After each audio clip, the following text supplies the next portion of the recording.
대해서 보시겠는데, 잘 아시는 그런 말씀이죠. 나만의 터닝 포인트, 이런 제목으로 이제 말씀을 드리겠습니다. 특별히 이제 올해는 그 팬데믹 가운데서 우리가 이렇게 추수감사절을 보내고 있기 때문에 다른 해보다 감회가 좀 다를 것 같아요. 특별한 주간이죠. 요즘은 이제 계속 여러 가지 그 발표들이 나오고 있는데, 지난주에 나왔던 발표를 이렇게 보면은 미국에 있는 그 목회자들이 그 38%가, 그러니까 10명으로 말하면 4명이, 5명으로 말하면 그 중에 2명이 목회를 이제 좀 그만했으면 좋겠다, 이렇게 한다는 아주 충격적인 보고서가 나왔습니다. 그러니까 10명에서 4명이 그만둘까, 이렇게 생각을 한다고 그랬고요. 또 주류교단, 우리가 말하는 전통적인 주류교단은 반이 넘습니다. 51%의 목회자들이 이제 그만하고 싶다, 이렇게 말하고 있고, 또 비주류교단, 이제 다른 이렇게 전통적인 교단이 아는 교단에서는 34%의 목회자들이 그만두고 한다는 거예요. 이게 나이별로 이거를 분석을 해보니까 45살 미만의 젊은이들이 그만두고 싶은 거예요. 그리고 목회를 한 20년쯤 했던 아주 고참 목사님들이 이제 그만하고 싶어 합니다. 아주 충격적인 얘기죠. 그리고 한국에 여러분 다 아시겠습니다만 통계를 내줬는데, 2020년에 한국에서는 한 10,000개 정도의 교회가 문을 닫은 것 같다, 그렇게 말합니다. 몇 명의 사역자들이, 몇 명의 목사들이 어떻게 갔는지 그건 말하고 있지 않지만, 그 기간 동안에 미국은 한 4,000개의 교회가 문을 닫은 것 같다, 이렇게 지금 통계가 잠정적으로 나와 있고, 2만 명의 목회자들이 교단을 떠났다고 하는 것은 맞는 것 같습니다. 그래서 한 4,000개 교회, 2만 명의 목회자들이 교회를 떠났습니다. 그리고 각 신학교에 아시는 대로 정원이 미달합니다. 그리고 겨우 들어가 정원을 채워서 신학교에 열심히 공부하는 학생들이 교회로 가려고 그러지를 않습니다. 또 아시는 대로 주일학교가 없는 교회가 아주 많습니다. 청년들이 없는 교회가 많습니다. 그리고 평균 연령이, 교회의 평균 연령이 65세에서 70세 되는 교회가 수두룩합니다. 그리고 이거는 한국만 얘기 아니고, 이거는 미국만 얘기가 아니고, 우리 시카고만 이야기는 아닌 것 같아요. 한국에도 엄청나게 큰 교회들을, 빌딩을 지어서 사람들이 꽉꽉 찼는데, 이제 가보면 어른들만 행하게 나이 드신 분만 들어있고, 젊은이들은 교회로 오지 않습니다. 주일학교도 없어져서 이제 어렵고요. 이건 마치 시골에 있는 국민학교들이 이제 아이들이 없기 때문에 학교가 문을 닫고, 또 부모님들이 도시로 이사가고 그러기 때문에 시골 국민학교들이 문을 닫는 이런 현상과 같은 것 같아요. 그래서 어려운 가운데 맞는 이런 그 팬데믹인데, 오늘 특별히 우리들에게는 하나님 어떤 말씀을 하시는지 보도록 그렇게 하겠습니다. 여러분 아시겠습니다만 세계적으로 팬데믹이 지금 2억 5,700만 명이 걸렸습니다. 그리고 그 중에 51만 4천 명이 세상을 떠났습니다. 미국은 4,760만 명이 걸려서 세계에서 제1번 1등이고요. 그리고 오늘 아침 통계해 보니까 79만 1,000명이 세상을 떠났습니다. 이렇게 되다 보니까 이제 사람들이 다 죽어가고 교회가 어려워지고 신앙이 지금 흔들리고 있어요. 그러니까 팬데믹이 이 지구를 덮으면서 가장 많은 피해를 본 게 뭐 경제적인 문제도 있고 뭐 여러 가지 다른 문제가 있겠습니다만은, 그 중에서 가장 큰 피해를 본 게 교회가 아닌가, 이렇게 생각을 합니다. 그래서 우리 교회들이 지금 하나님은 우리에게 무엇을 말씀하는지 이제 걱정을 해야 되고 기도를 해야 되는 단계에 완 거죠. 이제 이 추수감사절이 생길 때 유럽에서 종교의 자유를 찾아서 미국에 왔던 사람들이 이제 항구가 걸어서 그 항구로 못 들어갔습니다. 그래서 항구 밖에 있는 동안에 많은 사람들이 죽었고요. 그리고 이제 봄에 내려서 거기서 농사를 짓고 했던 그런 시대를 생각해 보면, 코로나가 우리에게 많은 것을 이제 주고 갔습니다. 자, 한국의 통계를 보니까 50명이 넘지 50명이, 그러니까 기준을 50명으로 봤어요. 50명. 50명의 기준으로 봤을 때 그 교회가 그럼 몇 퍼센트가 되느냐? 그러니까 그 퍼센트가 여러분 놀랄 만큼 이렇게 작습니다. 그래서 65명 이하의 교인을 갖고 있는 교회가 50%라고 그랬고요. 그다음에 3분의 2가 100명 미만이라는 거죠. 그리고 평균이 미국 교회에는 평균이 70명이다 이렇게 말을 하고 있습니다. 그러니까 교회는 점점 비어가고 있습니다.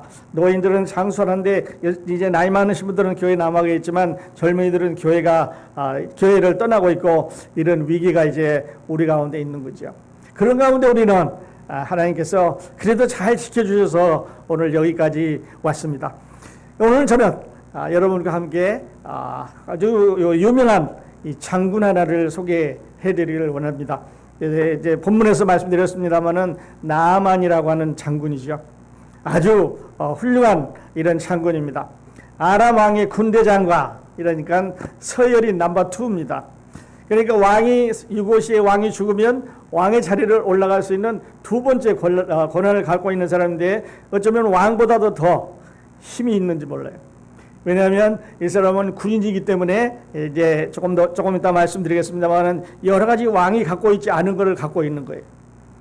여러분 근데 나아만은 이제 미국의 아람 나라에서 두 번째 서열인데 그러니까 왕이 죽으면 두 번째로 이제 그 왕의 권한을 왕의 자리를 이제 이어갈 수 있는 사람인데 그러면 미국에서는 만일에 대통령이 죽으면 그 다음에 그 자리에 누가 간다고 생각하십니까? 만일에 대통령이 문제가 생겨서 이제 서거를 하면 부통령이 가는 거죠.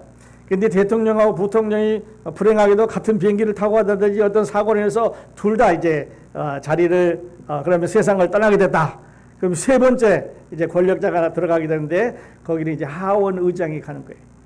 그래서 세 번째도 없어지면 이제 상원 의장이 가고 국무부 장관이 가고 뭐 재무부 장관이 가고 이렇게 해서 이제 서열이 법으로 다 정해져 있습니다. 근데 지금 미국은 공교롭게도 부통령도 그다음에 하원 의장도 두 사람 다 여자일 뿐만 아니라 두 사람 다 캘리포니아 출신이에요. 그래서 캘리포니아에서 나온 여자 부통령, 또 캘리포니아에서 나온 여자 하원 의장, 이렇게 해서 지금 대통령이 유고가 되면 여자들이 줄을 서서 이제 나라를 다스리는 이런 아주 유일한 기회를 이제 갖고 있습니다. 자, 전쟁에 나가서 적군과 싸워서 이기는 사람을 승장이라고 그러죠. 승장. 그리고 이제 자기 부하들을 다 잃고 되돌아오는 이렇게 코가 쭉 빠져서 터덜터덜 돌아오는 이런 장군을 이런 군인을 패장이라고 그러죠. 승장이 있고 패장이 있습니다. 근데 아마 이 나아만은 늘 이겼으니까 승장이었던 것 같아요. 그래서 장수 중에는 아주 용감하게 싸움을 잘하는 용장이 있습니다. 그리고 머리를 잘 써서 적군을 어떻게 잘 이렇게 이용을 해서 그 사람들을 이제 힘 빠지게 하고 우리가 나가서 공격해서 이길까 하는 이런 사람을 이제 쥐장이라고 그러죠. 머리가 좋은 사람은. 그다음에 덕장이 있습니다. 부하들에게도 또 상관들에게도 옆에 있는 사람들에게 이렇게 존경을 받는 사람, 덕이 많은 사람이라고 그러죠. 덕장이 있습니다. 그리고 아주 전쟁에 들어가서 이 적진에 들어가고 싸움을 아주 잘하는 사람이 있습니다. 뭐 사람을 죽이기도 하고 해치기도 하고 뭐 이렇게 해서 싸움을 잘하는 맹장이라는 사람이 있어요. 근데 그 중에서 또 운장이라고 하는 사람이 있다고 합니다. 이 운장이라는 사람은 다른 말로는 복장이라고 하는데요. 운이 좋아야 돼요. 아무리 싸움을 잘해도 아무리 용기가 있어도 아무리 머리가 좋아도 아무리 이 사람이 나가서 전쟁에서 어떻게 할 수 있는 것이 다 가지고 있다고 해도 운이 좋아야 됩니다. 운이 나쁘면은 못하잖아요. 이거를 이제 운장이라고 그렇게 말을 하는데 여기 보니까 이 나아만은 군인이기 때문에 보시는 대로 아주 건강했던 것 같아요. 뿐만 아니라 왕과 대화를 나눌 수 있는 사람이기 때문에 왕의 총애를 받는 사람이에요. 만일에 어떤 은을 왕과 이제 하다가 만일에 마음에 안 들면 그냥 가지고 있는 무기로 왕을 어떻게 할 수 있는 사람이니까 왕이 아주 신뢰하는 사람이었을 것 같아요. 그리고 영향력이 있었을 겁니다. 전쟁에 승리했기 때문에 사람들로부터 이제 지나가게 되면 유명한 사람 간다고 박수를 받았을 것 같아요. 영향력도 있었고 그로 인해서 이제 부도 가졌었지 않을까 그렇게 생각을 해 보게 됩니다. 이 나만 장군이죠. 근데 이 나만은 문둥병자였습니다. 많은 것을 가지고 있었는데 그러나 문둥병에 걸려 있습니다. 그러니까 낮에 가보면 화려합니다. 왕과 이제 대화도 나눌 수 있고 지나가면 사람들이 박수도 칠 수 있고 전쟁에서 이겼다고 뭐 가슴에 뭐 훈장도 많이 달고 있고 투구도 쓰고 있고 갑옷도 있고 모든 것을 다 갖췄는데 부도 있고 그런데 문둥병자였습니다. 이 문둥병은 아시는 대로 이제 몸에 빨간 반점이 나타난다 그러죠. 빨간 반점이 나타나서 이 반점이 여리저리 옮겨가기 시작을 합니다. 그리고 그 반점이 이제 공기기 시작하는 거예요. 그래서 신체 마디에 이제 신체 마디가 떨어져 나가고 이렇게 이제 고름이 흐르고 이러는 거죠. 지난번에 어떤 목사님과 이야기를 하다 그런 말을 했어요. 옛날에 그 나병 환자들이 있는 데 가서 전도를 했는데 나병 환자들이 몸에 이제 감각이 없는 거예요. 불에 넣어도 자기 몸에 감각이 없는 거예요. 근데 한참 있다가 이 병이 낫게 되면 아프다는 거예요. 그래서 사람들이 이 목사님이 설교할 때 뭐 손이 아파요, 발이 아파요 그러면은 할렐루야 아프다면 축하하는 거예요. 왜냐하면 아프면 신경이 돌아오기 때문에 이제는 그 낫는다는 징조니까 좋아한다고 하는 그런 얘기를 들은 적이 있습니다만 낮에는 화려했습니다. 그러나 밤에 들어가면 고민이 많아요. 자기 몸 안에 퍼져가고 있는 지금 이런 반점을 바라봅니다. 아니면 한쪽에 썩어 고름이 나고 있는 이런 부분을 바라보면서 고민을 합니다. 야, 이거를 어떻게 해야 되나? 만일에 이게 밝혀지게 되면 어쩌면 왕 앞에서 쫓겨날는지도 모릅니다. 이것이 밝혀지게 되면 그 하려는 모든 것을 다 버리고 어딘가를 이제 갈 수밖에 없게 되는데요. 나만의 집에 이제 여러분 아시겠지만 그 이스라엘과 전쟁에서 잡아온 어린 소녀가 하나 있다고 그랬습니다. 그래서 그 소녀가 두 부부가 하는 말을 듣습니다. 여보 이거 큰일 났다. 이거 발각되면 이제 왕에게도 쫓겨날 거고 우리는 여기서 못 살 텐데 이거 어떻게 하면 좋으냐. 아마 부부가 걱정하는 것을 들었던 것 같아요. 그래서 이 어린 소녀가 이름도 없습니다. 나이도 없습니다. 이스라엘에서 전쟁하다 잡아왔습니다. 그리고 부인의 수정을 드는 사람이에요. 두 사람 하면 비교해 봅니다. 한 사람은 그 나라에서 넘버 2 아주 전쟁에서 승리한 장군이고요. 또 하나는 그 전쟁에서 붙잡아온 포로입니다. 이름도 없습니다. 또 나이도 얼마인지 모르겠습니다. 무슨 족적의 사람인지 모르겠습니다. 그리고 계집아이라고 그랬으니까 여자예요. 하나는 이렇게 높은 사람이고 하나는 이렇게 낮은 사람이니까 늘 위에서 아래로 얘기를 해야 되는데 그날은 이 소녀가 자기 주인한테 얘기를 합니다. 우리나라에 있는 선지자에게 가면 저 병쯤은 고칠 수 있을 거라고 그렇게 얘기를 했습니다. 그러자 여러분 우리 속담에 그런 말 있죠. 물에 빠지면 지푸라기라도 잡는다고. 물에 빠진 사람 이제 지푸라기가 아무런 도움이 안 될 겁니다. 아니 사람이 그 몸무게를 어떻게 지푸라기에다가 의존할 수 있겠습니까? 지푸라기 던져서 사람을 건질 수가 없겠는데 그러나 무언가를 의지하고 붙잡아야 되는 그런 사람의 심리를 이야기한 것 같아요. 물에 빠지면 지푸라기라도 잡는다. 지푸라기라도 움켜쥔다 하는 이런 그 속담이 있는데요. 아마 나하반이 그때 그러지 않았을까 싶어요. 왜냐하면 자기가 갖고 있는 그 아람 나라에서 시리아라는 나라에서 모든 의사들 모든 좋다고 하는 약, 모든 처방, 모든 노력은 알게 모르게 이 사람이 다 해봤을 텐데 어쩌면 그들이 섬기고 있는 신에게 가서 제사를 드릴 수도 있습니다. 근데 이제 낫지를 않기 때문에 최후로 이 소녀가 아무런 가치도 없는 이름도 없는 이스라엘에서 붙잡아온 이 소녀가 주인한테 하는 말이 귀에 번쩍 들었어요. 우리나라에 가면 우리나라의 선지자에 가면은 이제 이 병을 고칠 수 있나이다 그렇게 말을 합니다. 그러니까 우리 같으면 야 네가 뭘 알아? 아니면 조용히 해라고. 너 그런 말 밖에 나가서 하면 안 돼. 아마 주의를 주면서 입단속을 시켰을지 몰라요. 왜냐하면 누구한테 가서 쓸데없이 우리 주인이 지금 문둥병 환자라고 내가 집에서 두 사람이 얘기하는 걸 들었다고.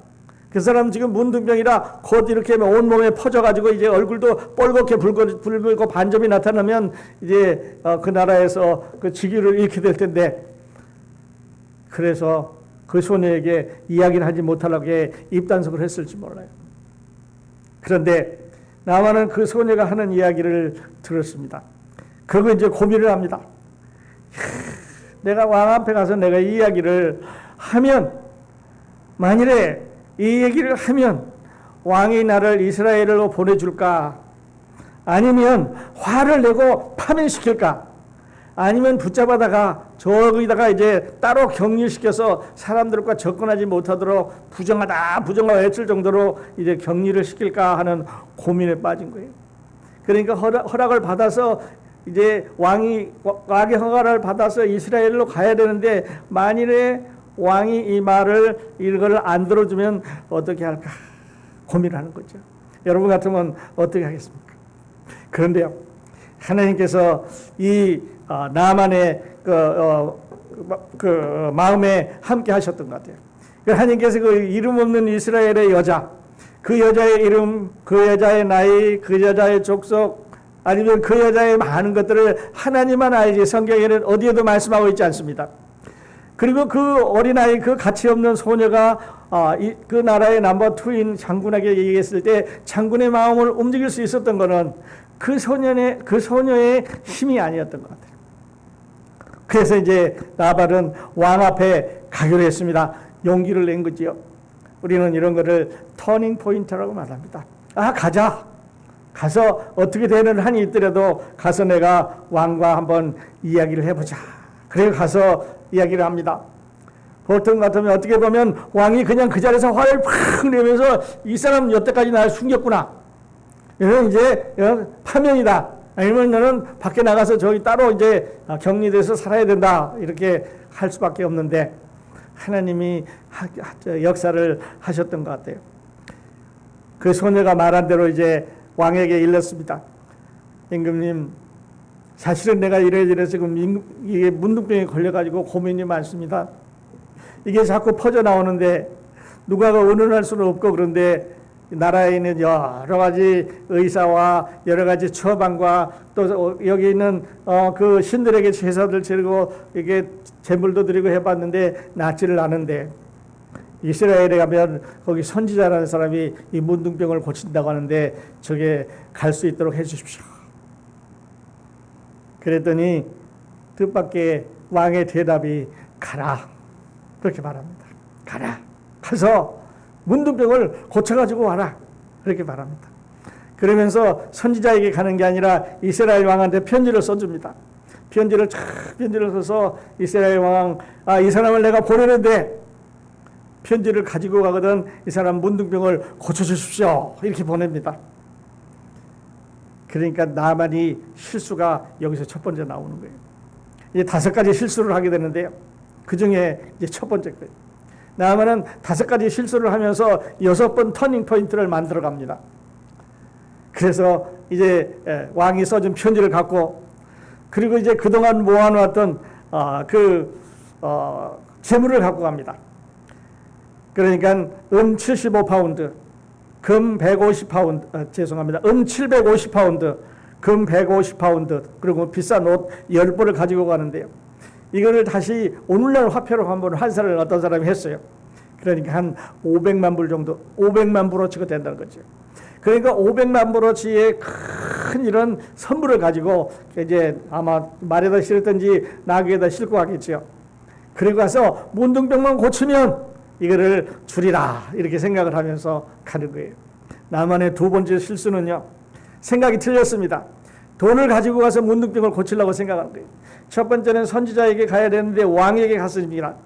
2번째는 그냥 가서 선지자에게 이야기만 하면 고쳐줄 수 있는데 재물을 싣고 왔어요. 3번째는요, 왕에 갔더니 이제 이스라엘 왕이 화가 났습니다. 아니, 내가 어떻게 문둥병을 고치냐? 나는 의사도 아니고, 나는 제사장도 아니고, 나는 선지자도 아니고, 나는 약을 만드는 사람도 아니고, 내가 어떻게 문둥병을 고치라 말이야. 필경은 핑계로 잡아가지고 이제 문둥병을 못 고치기 때문에 나하고 전쟁하려고 하는 시비거리를 만들려고 하는 모양이다. 이렇게 하면서 화가 바짝 났어요.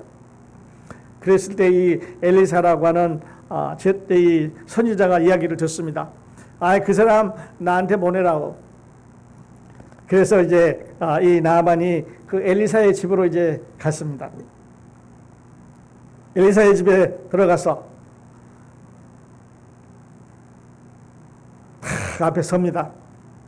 그러니까 자기가 생각할 때는 이제 유명한 군인이 왔으니까 아주 멋있는 휘장을 붙이고 뭐 갑옷을 입고 부하들을 데리고 선물을 잔뜩 싣고 왔으니까 엘리사가 밖에 나와서 크게 환영을 하면서 머리에다가 손을 얹고 아니면 그 문둥병 환자 그 자리에 문둥병 자리에다 손을 얹고 축복 기도를 해줄 줄 알았는데 그렇게 안 하는 거예요.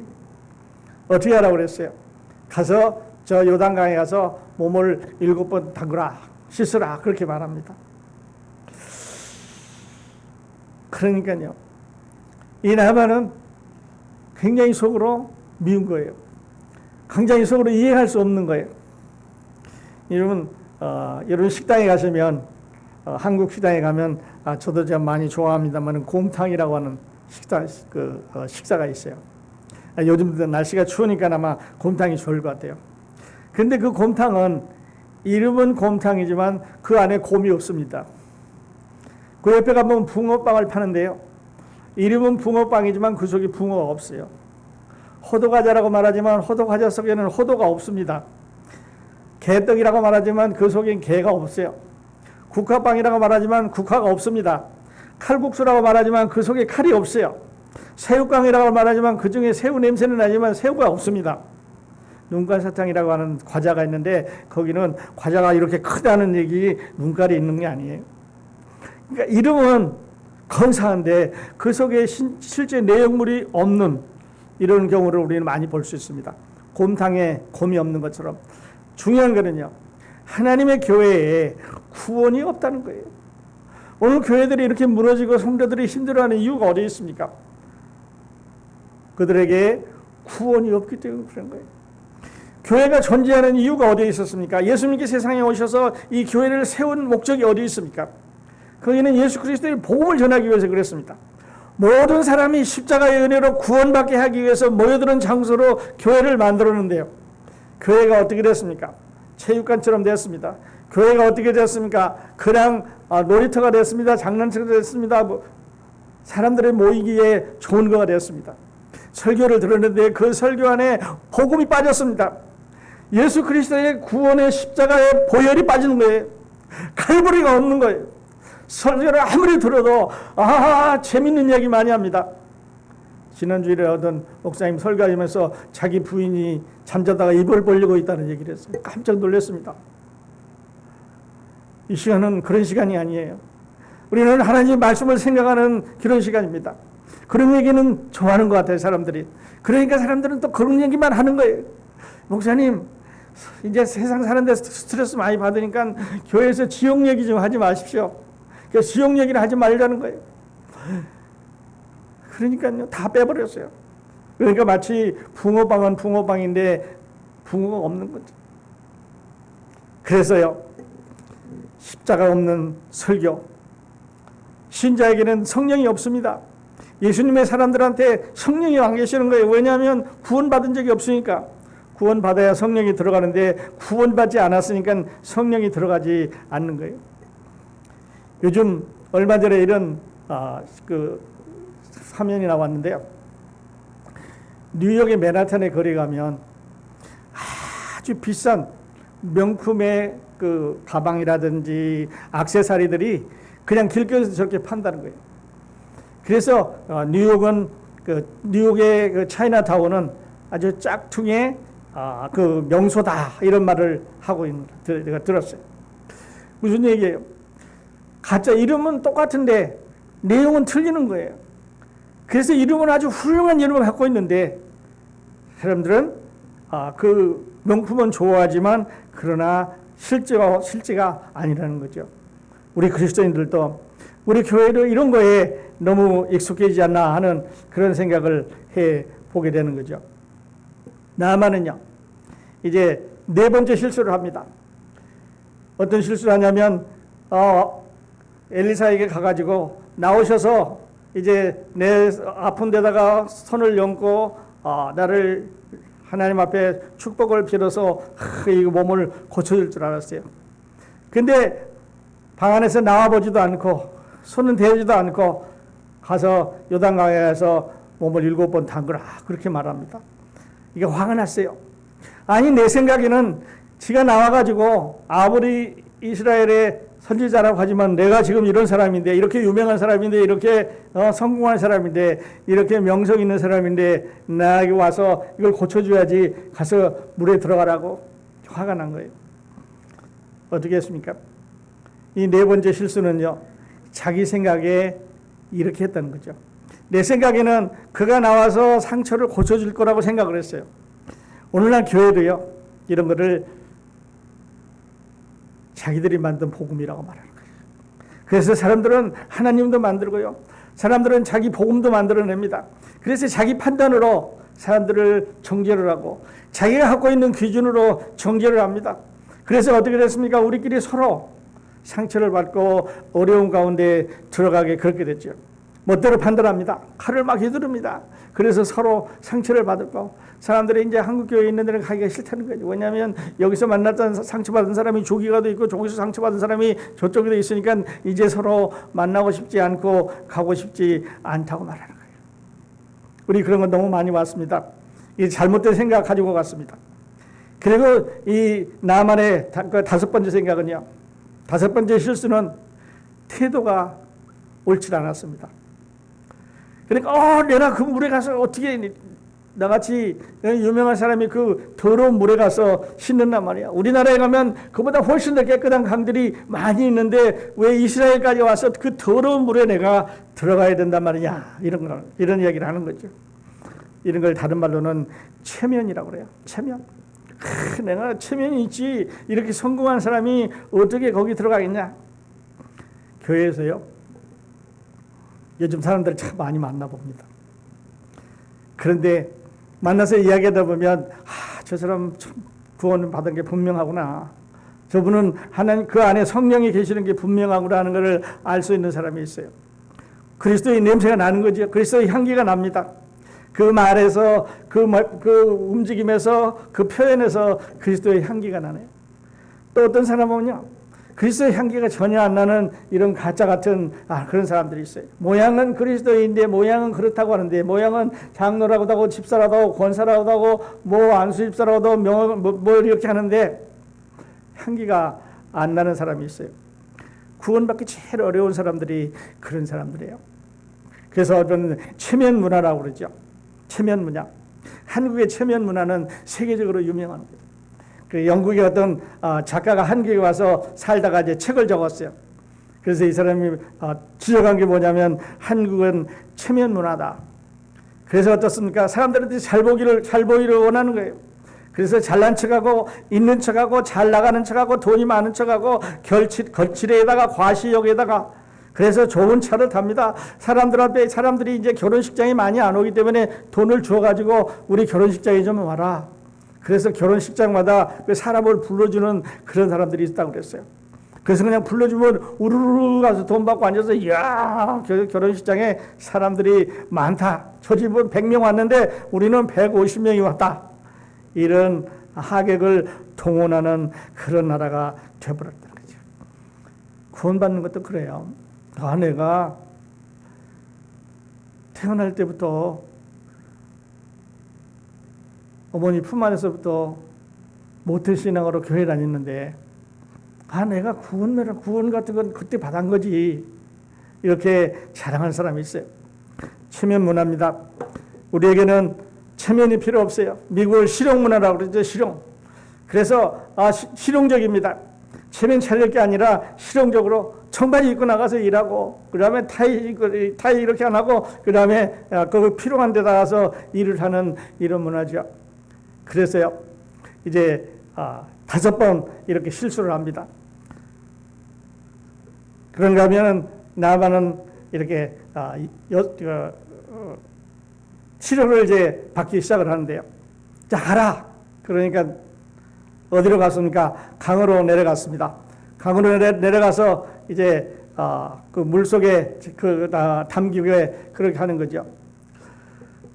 물속에 이제 7번을 담궜습니다.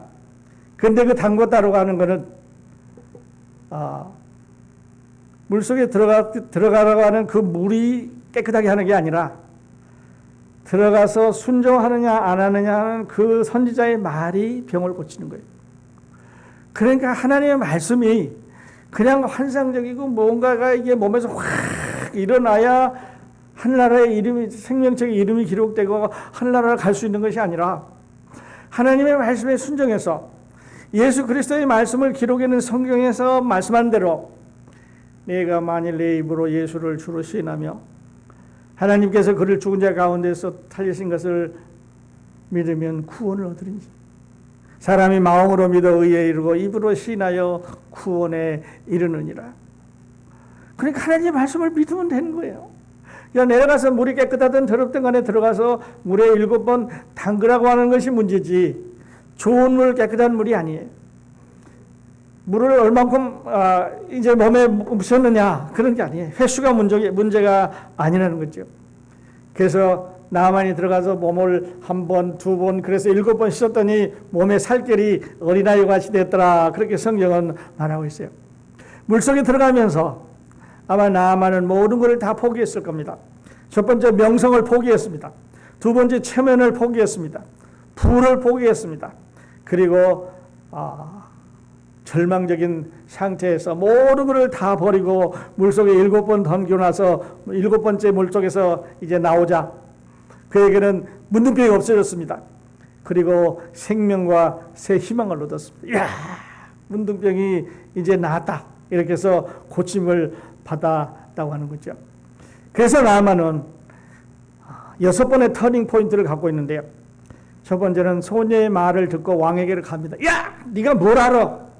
또는 임금님한테 가서 이건 내가 잘못하다가 잡혀가가지고 파면이나 되지 않을까? 쫓겨나지 않을까? 이런 말을 생각하지 않고 갔습니다. 터닝 포인트 첫 번째. 두 번째는요, 이스라엘 왕에게 편지를 들고 갑니다. 적국의 왕한테 가니까 이 왕이 너 붙잡아가지고 또 이제 어떻게 할 수도 있는데, 그래도 괜찮을까? 걱정했지만 왕한테 갔습니다. 또 엘리사의 집으로 가라. 그랬을 때 갔습니다. 또 강물로 내려갔습니다. 그리고 이제 5번째 터닝 포인트는 선물을 가지고 엘리사에게로 간 거죠. 엘리사에게 가서 이걸 받으십시오. 이거 요즘 돈으로 하면은 아마 500만 불어치 되는데 금도 있고 은도 있고 좋은 옷도 있으니까 이거를 받으라고 말합니다. 그랬을 때 엘리사는 그를 받지를 않았어요. 얼마를 가져왔느냐 그거는 중요하지 않습니다. 왜 가져왔느냐 그것도 중요하지 않습니다. 왜냐하면 하나님의 선물은 하나님의 은혜는 돈으로 사는 것이 아니기 때문에 그렇습니다. 하나님은 우리가 돈을 얼마나 가지고 있느냐 또 하나님은 우리가 얼마나 하나님 앞에 내느냐 이걸 중요한 게 아니라 먼저 우리 마음으로 우리가 그를 믿느냐 이런 게 이제 중요한 거죠. 그 선물을 줬더니 받지를 않았습니다. 그러자 이제 마지막으로 나아만이 부탁을 합니다. 어떻게 부탁을 했습니다. 자, 그러면 내가 부탁을 드리는데 여기에 있는 그 수레에다가 흙을 싣고 나귀에 가득 싣고 우리나라로 가게 해 주십시오. 그러면 내가 우리나라에 가서 이스라엘의 왕만, 죄송합니다. 이스라엘의 신만, 여호와만 참 신인 것을 내가 전하면서 믿으면서 그렇게 살겠습니다. 그렇게 말했습니다. 그리고 이스라엘의 그 흙, 아무 가치 없는 그거를 들고 이제 나아만은 고향으로 돌아옵니다. 여러분, 나아만이 문둥병 고치러 갔을 때 돈 주고 고친 게 아닙니다. 명성으로 고친 게 아닙니다. 부로 고친 게 아닙니다.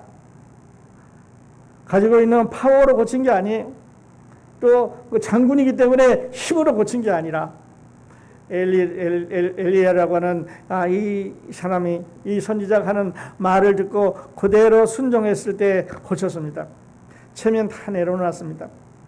자존심 다 내려놨습니다. 가지고 있는 거 다 내려놓고 물속으로 그 더러운 물속에 가서 몸을 담그는 걸로 병이 나았습니다. 누가 그렇게 하라고 그랬습니까? 하나님의 선지자 엘리야가 그랬습니다. 우리들도 구원받는 거는요. 공부 많이 한 걸로 구원받는 게 아니잖아요. 얼굴 잘생긴 걸로 구원받는 게 아니지 않습니까? 가문 좋은 걸로 구원받는 게 아니라 학벌 좋은 걸로 구원받는 게 아니라 많은 지식으로 구원받는 게 아니라 어디서 가문이 어떻게 되겠느냐 아니면 세례교인이냐 뭐 이런 걸로 구원받는 게 아니라, 어머니 뱃속에서 태어난 모태신이냐 그걸로 구원받는 게 아니라 하나님의 말씀을 믿음으로 구원받는. 그래서 오늘 이 나만의 이 이야기는 어떻게 구원받느냐, 하나님의 구원이라는 것을 어떻게 받느냐 하는 것을 우리에게 알려주기 위해서 여러 가지 다른 사람을 모델로 해서 하나님이 우리에게 주신 거예요. 중요한 거는요, 나만이 이제 문둥병이 나와서 고향으로 돌아갔습니다. 고향으로 돌아가서 아마 제 생각엔 이랬을 것 같아요. 여보, 나 병 나았다. 이제부터 여기 전에 우리가 섬기던 이 가짜 신들 다 치워라. 이제 이건 가짜니까 이거 못 고쳐, 병 못 고치는데 이스라엘이니까 진짜 참 하나님이 계시더라. 그래서 참 하나님을 섬기면서 아마 왕에게 가서도 임금님 내가 이렇게 고쳤습니다. 이스라엘의 그 선지자가 고쳐줬습니다. 이렇게 했던 것 같아요. 여러분을 구원받는 것도요. 또 구원받은 후도 우리를 이렇게 자랑하면서 이렇게 사랑하면서 우리는 이렇게 선전하면서 살아야 될 것 같아요. 나만이 어떻게 살았을까 하는 것은 여러분이 구원받은 후에 어떻게 살고 계십니까 하는 것을 생각해 보면 알 수 있을 것 같아요. 여러분은 어떻게 살고 계십니까? 감사하면서 살고 있습니다. 나만도 아마 그랬을 겁니다. 여러분은 어떻게 살고 있습니까? 전하면서 살고 있습니다. 여러분은 어떻게 살고 계십니까? 계속해서 여호와께 예배를 드리면서 살았을 겁니다. 우리도 그렇게 살아가는 거예요. 그래서 성경은 우리에게 이런 걸 이제 말해주고 있습니다. 흙을 싣고 고향으로 가게 된 거죠. 오늘 말씀에 저는 이렇게 결론을 내드리고 싶습니다. 하나님께 드리는 감사. 전에 우리는 영적인 문둥병자였습니다. 전에 우리는 영적인 문둥병자였어요. 구원받기 전에 우리도 그랬습니다. 집에 가서 조용히 생각해 보면은 많은 죄 때문에 괴로워했습니다. 사람들 앞에 나서면 화려하고 좋은 것 같았어요. 그런데 해결되지 않은 문제로 고민을 했습니다. 그런데 예수님 믿고 나서 예수의 말씀에 순종하고 나서 그 십자가를 의지했더니, 구원의 십자가를 마음속에 받아들였더니 이제는 그 문제가 해결이 됐어요. 그래서 나만이 흙을 싣고 고향으로 돌아가서 하나님께 영광을 돌리면서 살았던 것처럼 오늘도 이렇게 영광을 돌리면서 사는 거지요. 이것을 위해서, 이 자유를 위해서 사람들은 유럽에서 미국으로 건너왔습니다. 그리고 여기다 자유의 나라를 건설했고, 이제 그때 희생된 사람, 그때 있었던 일을 기억하면서 우리는 추수감사절을 보내고 있습니다. 여러분, 오늘 이 추수감사절, 2021년에 드리는 추수감사절이 다른 여느 해와 다르게 정말 우리에게는 특별한 한 해입니다. 팬데믹으로 갇혀 있습니다. 작년에는 이렇게 자유롭게 할 수도 없었습니다. 2년 만에 이제 드리는 그런 감사의 날이, 또 오늘이 특별한 그런 삶이 되시기를 바랍니다. 여러분 같이 기도하겠습니다.